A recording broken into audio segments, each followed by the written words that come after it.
Hey everybody, what's up and welcome back to today's video guys. And today guys, I'm going to go ahead and be showing you how to go ahead and add a tracking number to your orders in your Shopify store. This is a very simple thing to do, so make sure to watch this quick and easy video till the very end and follow my steps correctly so you can make sure that this works the same for you and you can do this yourself.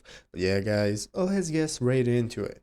So the first thing we want to do is to go ahead and open up the official Shopify website if you have not already. So go right here to shopify.com, and once you open it up, you can go ahead and log into your account in the upper right corner if you've not already. So sign up for an account if you don't have one. After logging in, you are going to go and be greeted by this home page from where we can get started setting up our store. So here at the left side of the screen, we can find all the sections we can use for managing our store, and one of the options is going to be called orders. In the orders plan, we are going to go and be able to take a look at all the orders we have and that people have ordered on our website, and from here you're going to go and be able to access them. As you can see, currently I have no orders, but if you have any, you're going to go and be able to open them up, and once you open them up, it's going to go ahead and open up a new menu where you can go ahead and input the tracking number for your orders once you have sent them. What you can also do is use the apps option right here. The left side of the screen, click on add, and then open up the Shopify app store right here and search for tracking numbers at the top of the screen. Using the search bar, you can find applications related to tracking numbers that you can use to go ahead and use tracking numbers for your orders, such as DHL, we have Ship & Co,